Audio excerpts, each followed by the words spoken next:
सबसे पहले subscribe, like and press icon button and please do share. Hello everyone, welcome back to our channel and that is Bindaas Educator. बच्चों, जैसे कि आपने thumbnail में देखा, आज हम पढ़ने वाले हैं magnetic field at the centre of current carrying wire and magnetic field of an arc. ठीक है बच्चे, ये 2-3 कंसेप्ट हम डिस्कस करने वाले हैं। बहुत ही इंटरेस्टिंग वीडियो होने वाला है, बहुत ही मजा आने वाला है। वीडियो एंड तक देखिएगा। I am keeping every video short, जिससे कि आपके ऊपर ज्यादा बर्डन ना आए एक बार में। चलिए स्टार्ट करते हैं। So the first point is magnetic field at the centre of current carrying wire. बच्चे, हमने लास्ट क्लास में जब हमने पढ़ा था Biot Savart law and its application, तो वहां पर हमने पढ़ा था magnetic field due to long wire, the wire was straight, the wire was straight, okay, the straight wire. Now what we are doing is, अगर हम इस वायर को फोल्ड कर दें, अगर हम इस वायर को फोल्ड करके एक सर्कल बना दें, ठीक है, ऐसे वायर आया और यहां से पूरा सर्कल, ठीक है। सो प्रैक्टिकली जो सर्कल होता है, वो वायर का जो सर्कल बनेगा वो कुछ इस तरीके से बनेगा।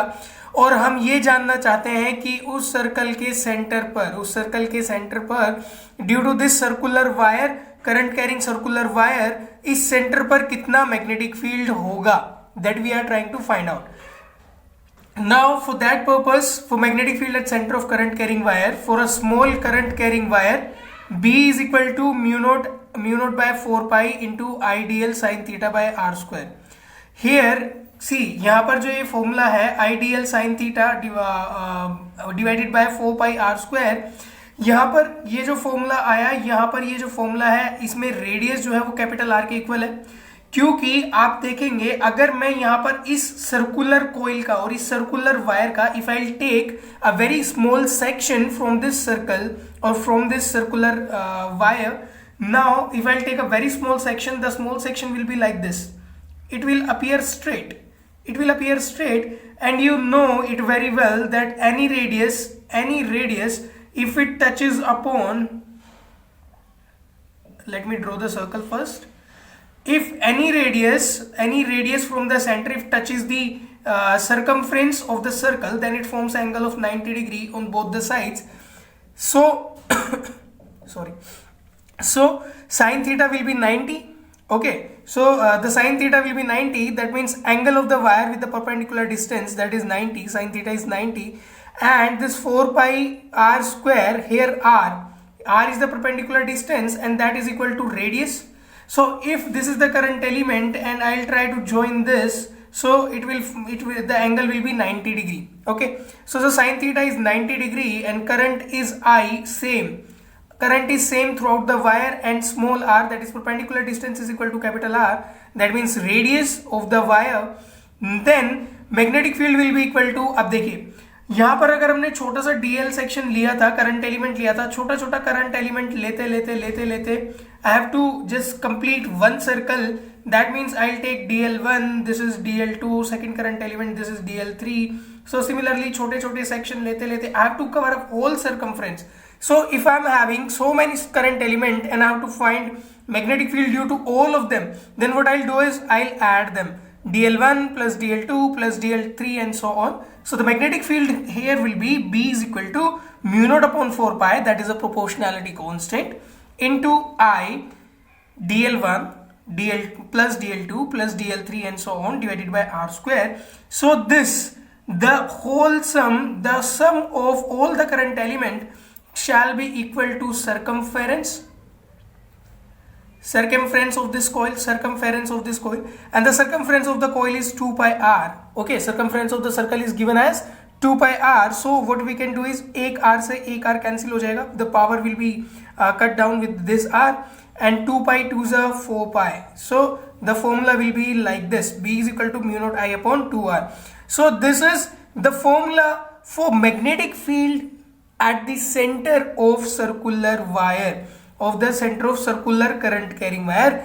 That means if there is a circle of current carrying wire, then of radius capital R, then magnetic field at the center of that circle will be given as mu naught I upon 2r. Okay, so actually I'm telling from the very first video onwards that try to memorize a very little thing. If you know this formula, Biot-Savart law, okay, if you know the Biot-Savart law itself, then you can deduce any formula of any you can say any concept, either it is of straight wire or either it is of current carrying wire. Okay, so you just try to make out the concept in your mind, just try to make out the outline of the concepts. So if the concepts are very much clear, then definitely you will understand each and everything, that how this formula is being derived. Instead of just cramming it, you have to deduce it. Try to deduce it from Biot-Savart law, as we did in each and every case of current carrying wires. Either it is of semi-infinite, either it is infinite wire, or one end fixed wire. So whatever the case may be, just try to stick on this formula, Biot-Savart law. If you are following Biot-Savart law, then just try to keep the derivative part in your mind and don't try to memorize the formula, because if you will start cramming the formula, there will be hundreds of formulas will be coming in different types of chapter. So it will be very difficult for you to memorize. So simply just try to learn or try to memorize or try to understand the concepts, rather than just simply cramming each and every formula. Okay, it will be a better option for you all.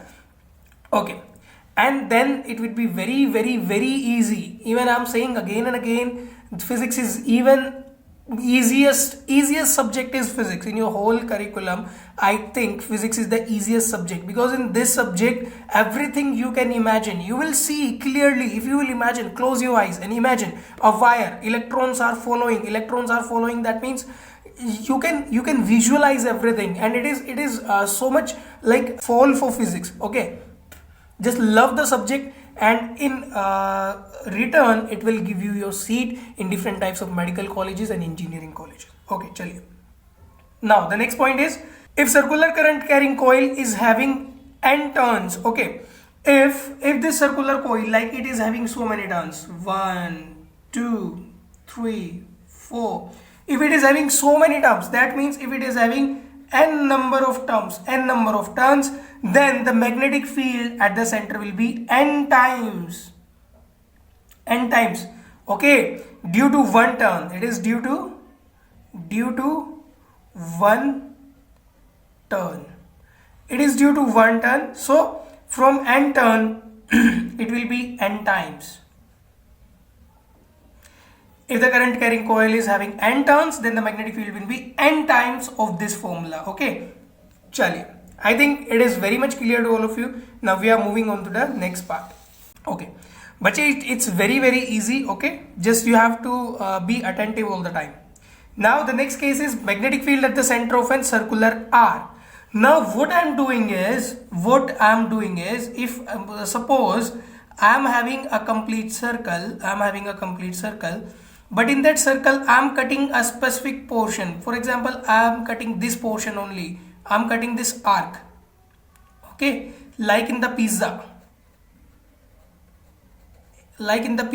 I'm cutting this one piece out, and now I'm having what? I'm having this current carrying wire, this small element only, this small element. Okay, so the total angle of the circle is a complete round, that means 360 degree. Okay, now if I'm cutting this circular arc which is having angle alpha, okay, now I'm cutting the angle alpha, and 360 degree in radian, how much it will be? It will be 2 pi. In radian this 360 will be 2 pi. So now we can say that if we will follow unitary method. How do we follow unitary method? That for 2 pi, for this complete circle, or you can say the complete circular current carrying wire, the magnetic field was mu naught I by 2r. That means for this complete circle, that means for whole this 360 degree, yani ke 2 pi is in radian. Okay, 2 pi is in radian, and this 360 is in degrees. So angle we can measure by two methods. One is radian and another one is degrees. So in degrees the complete circle is having an angle of 360 degree, or in radian it is of 2 pi. So हम ये बोल सकते हैं, we can say that for 2 pi the magnetic field at the center was mu naught I by 2r. So for 1 radian, unitary method we are following, it is very easy. For 1 radian we will be having mu naught I by 4 pi r, isn't it? We are dividing by 2 pi, so 2 pi into 2r is 4 pi r. So for alpha radian, this alpha is in radian. Okay, So for alpha, the magnetic field at the center will be mu naught I divided by 4 pi r into alpha. So this will be our formula. Okay, so this will be our formula, that B is equal to mu naught I upon 4 pi r into angle alpha, and here also alpha is in radian. Alpha is in radian. Okay, so now let's come on to the direction. How do we find the direction? In case of wire, we used our right hand palm rule, you can say. Okay, right hand palm rule we used in the case of wire. This thumb was representing the direction of current, and if we were pointing our fingers in the direction of point, then the direction of our palm was representing the direction of magnetic field at that point. But in case of circular wire, or in the case of this arc, the magnetic field or the direction of magnetic field is represented by right hand thumb rule. How we have to do it? We have to just hold our hand, and thumb should represent the direction of current. The thumb should represent the direction of magnetic field. Okay, in right hand thumb rule, that was right hand palm rule. Palm rule was for straight current carrying wire. Okay, and now the right hand thumb rule is for arc. For arc, this thumb represents the direction of magnetic field, and the direction of curling of our finger, this curling. Okay, so this curling of our finger represents the direction of current in that arc. So in this arc, current is going in this direction, so if I'll curve my fingers in the direction of current, then my thumb represents the direction of magnetic field. Okay, so my thumb will be upwards, so magnetic field will be upwards. Okay, so in this direction, if I'll use my right hand, so magnetic field will be upwards, and for upward direction we use dot. So this magnetic field mu naught I by 4 pi r into alpha, and the direction will be dot. That means outside the plane. The magnetic field is coming out from the plane of paper towards you. Okay, so that will be the direction. That's how we have to find the direction. Actually, I try to draw a diagram. Okay, don't think it as a ghosty appearance, or this is a hand of a ghost. Okay, just try to take it in physics way. And what does physics says? Right hand thumb rule, in this thumb represents the direction of magnetic field, and curling of fingers represents the direction of current. So if you will curl your fingers in the direction of current, like for this arc I am curling like this, so this thumb would represent the direction of magnetic field. This is what we study in right hand thumb rule. Okay, chaliye. Now we move on to the next topic. Now in next case, we are taking few special examples. In these special examples, what we have done is, a wire is coming carrying current I, and now it is being joined with the one complete circle. The current is coming here, and it is going back in this wire.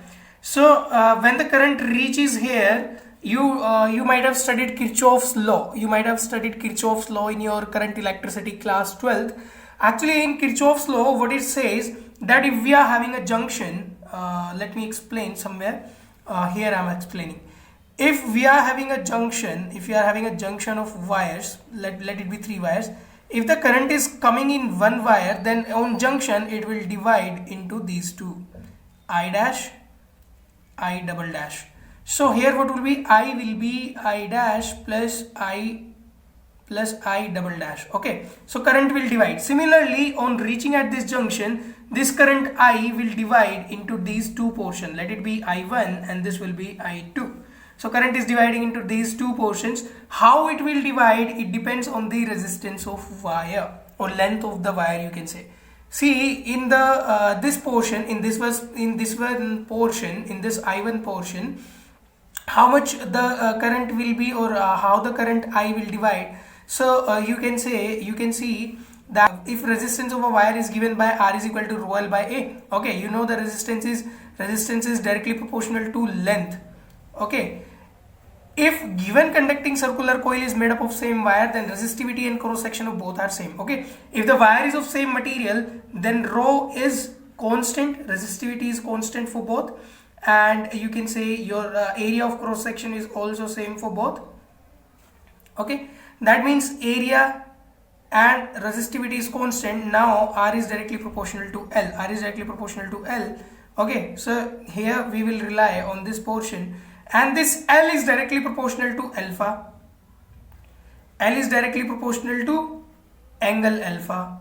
Okay, see, if alpha is more, then length is more. That means the section of wire is more. If alpha is less, देखिए यहाँ पर in this case आप देख सकते हैं that alpha 1 is less, alpha 2 is more. So length of wire for this angle is less and length of wire for alpha 2 case is more.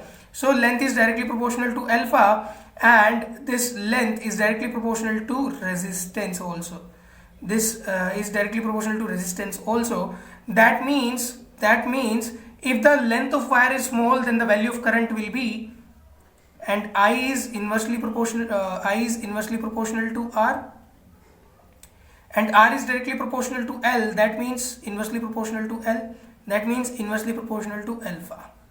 Okay, so I1 by I2 that should be equal to alpha 2 by alpha 1, as I is inversely proportional to alpha. Okay, so I1 alpha 1 is equal to I2 alpha 2. This is simply a relation. Okay, and from here we can conclude that I is inversely proportional to length. Okay, so I2 divided by I1, that should be equal to L1 by L2. It is also showing inversely proportional, as I is inversely proportional to length. Okay, so this is our derivation, or you can say simply the section or how to divide the current. ठीक है, तो मान लीजिए अगर यहाँ पर जितनी भी करंट आएगी, whatever current comes at this position, it will divide in such a manner that the smaller wire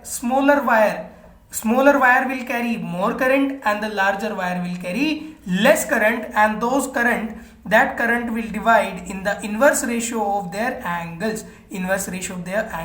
Okay, in the next coming lecture, when we will be dealing the questions based on Biot-Savart law and its application, there we will discuss all these things in numerical. Then it will be much more clear to you. Okay, so now in this direction, see, in this direction current will go in this direction. Current is going clockwise or anti-clockwise. It is going clockwise. So if I have to curl my finger in its direction, I2 is going like this. I2 is going like this. So if I curl my fingers like this, right hand, so my thumb is facing the you can say the paper. It is going inward. It is going inward in the plane of the paper. That means for I2 our you can say our magnetic field will be inward. So I have written cross over here. And for I1 is going anti-clockwise, like I1 is going like this. Okay, in this direction, anti-clockwise direction. Okay, so for I1 the magnetic field will be upward. So I have written dot for it according to right hand thumb rule. Okay, so these two are in opposite direction. That's why we have to subtract it. And on subtracting what will be the what you can say the magnetic field at the center will be B is equal to mu naught I divided by 4 pi R into I2 alpha 2 minus I1 alpha 1. Okay, so I2 alpha 2 minus I1 alpha 1. Okay, and you know it very well that I1 alpha 1 is equal to I2 alpha 2.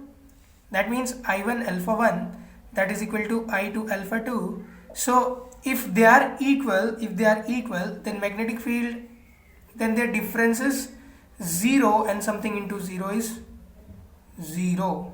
So magnetic field at the center in these kind of cases, when the material is same, their resistivity is constant, area is same, then magnetic field at the center will be 0. So this is very important case. Wherever you divide this sphere, or you can say this circle, at any you can say in any case wherever the current is coming or wherever leaving, this alpha 1 and alpha 2 doesn't matter. Finally the answer is, or finally the concept is that magnetic field at the center will be 0. Okay, so now come on to the second case. Magnetic field at the center, but in this case you can imagine that in this case the lower half is having area 2a. That means area is different, so current will be varying, and if the current will vary, that means the magnetic field at the center will not be 0. So what will happen in this case is, as resistivity is constant, thus length also equal. So resistance, how do we define resistance? Resistance is equal to rho L by A, area. Okay, for them, if the angle is 180 degree and this is also 180 degree, that means this is this current, or you can say this thickness, they are dividing this whole circle into two equal parts. Okay, so the current will divide this I current will divide into two parts, I1 and I2. So the length is equal for both of them are traveling half of the circle, so length is equal, resistivity is equal as the material is same. Now resistance is inversely proportional to the area, and you know I is equal to V by R, or you can say I is inversely proportional to R and R is inversely proportional to A. So for I will be directly proportional to A. Okay, so this is the relation which will come here. Okay, so the ratio for R1 by R2, as they are inversely proportional to the area, as resistance is inversely proportional to the area, so it will be A2 by A1, and for A2 area is, in second case area is 2A, for A2 it is 2A, and for A1 is A, so it will be R1 by R2, that will be equal to 2 by 1. Okay, and I is inversely proportional to R, so that will be equal to I2 by I1. Okay, that's what we have done here. I1 by I2 is equal to 2 by 1. That means in the case, this is I2 and this is I1. That means in second case, in this I2, the current is twice as of this I1 in the upper case. That means if the area of wire is increased, then current through that wire will be more. So in this case, magnetic field at center will not be 0. Magnetic field at the center will not be 0. So for this case, if you will try to find out your answer, or if you will try to find the answer, then definitely it won't be 0, and how it will be, how much it will be, that we will deal in the next video. I hope this video or this lecture is very much clear to you. Now we are over with the concepts of or you can say the applications of Biot-Savart law. Everything is being done in this concept, in this particular topic, Biot-Savart law. Now in next lecture I'm bringing related to the questions. They will be all most probable and the most important questions will be dealt in a very you can say enthusiastic manner, and you will understand each and everything. और एक बार आपने वो problem solve किए, if you will solve those questions, then definitely this Biot-Savart law and its application, all these things will be on your tips. So thanks for watching the video, and please do like, subscribe our channel, like the video, and please share amongst your friends. So thanks for watching. Thanks a lot.